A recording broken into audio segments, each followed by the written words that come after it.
Good morning, Scout and Scouters. Welcome to our first ever virtual first aid training. So before we start, let us first know what is first aid and its history.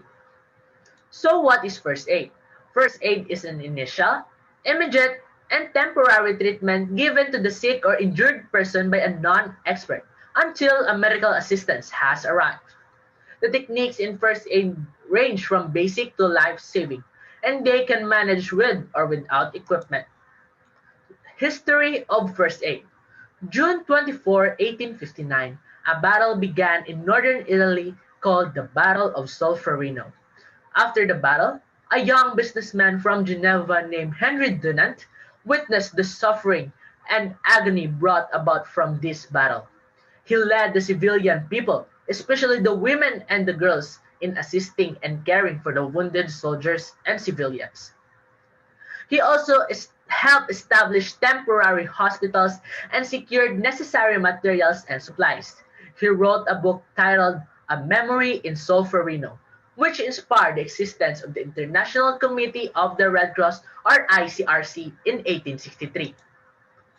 So what are the roles, responsibilities, and characteristics of a good first aider? You can easily remember this by using the mnemonic KAIPS or KAIPS. So good first aider must be kind and calm. Gentle hands will let the victim not feel fear or become panicked. Next, a good first aider must be alert and watchful, not only on the victim but also on his or her surrounding. Next is ingenious.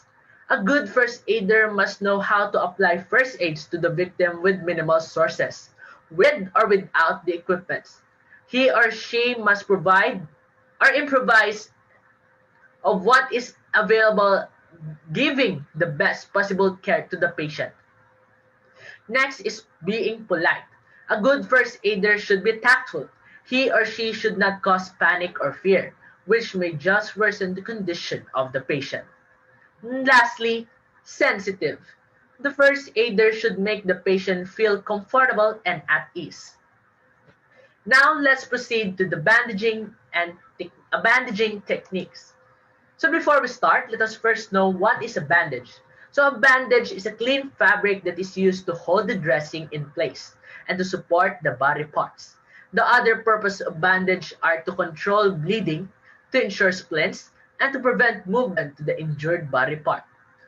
Kinds of bandages. First, we have roller bandage. Next is the triangular bandage. Third is the tubular bandage. And lastly, the muslin binder. Now, let's learn some bandaging techniques. So what are we going so what we need for this activity is your Boy Scout neckerchief. Are you ready? Let's start. So applying a bandage to the hand. Please guys ano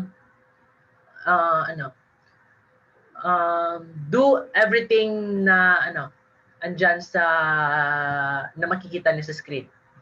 Ha? Thank you. So again, applying a bandage to the hand. Place middle of base of triangle well up on palmar surface of wrist. Next, carry apex around ends of finger. Cover back of hand to wrist and tuck excess fullness of bandage into small pleats on each side of hand. Next, cross each half of bandage towards opposite side of wrist.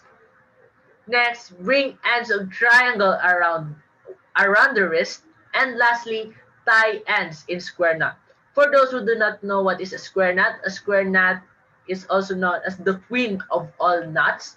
It is easy to untie and easy to tie. It can be done by right over left and left over right. Now let's proceed to applying a bandage to the foot. First, center foot upon bandage at right angle to base, with heel well forward of base. Next, carry apex of triangular over toes to ankle and tuck excess fullness of bandage into small pleats on each side of foot. Next, Cross each half of bandage towards opposite side of ankle. Next, bring ends of triangle around ankle. And lastly, tie ends in square knot. Next, we have using a triangular bandage as an arm sling. So first is bend arm at elbow so the little finger is about a handbreadth above level of elbow. Second is place one end of triangle over shoulder on injured side and let bandage hang down over chest with base toward hand and apex toward elbow. Third, slip bandage between body and arm. Fourth, carry lower end up over shoulder on uninjured side. Fifth, tie the two ends by square knot at the neck. Knot should be on either side of neck, not in the middle where it could cause discomfort when patient is lying on back. And lastly, draw apex of bandage toward elbow until snug. Bring it around to front and fasten with safety pin or adhesive tape. Lastly is triangular bandage for head injury.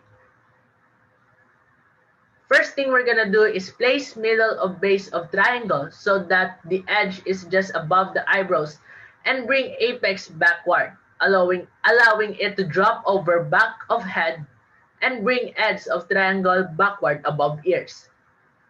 Next, cross ends over apex at occiput, carry ends around forehead, and tie them in a square knot. And lastly, turn up apex of bandage toward top of head, pin with safety pin, or tuck in behind cross part of bandage. And that's all for our first aid training. Thank you guys for listening, and I hope that you have learned a lot. That's all, and see you the next session.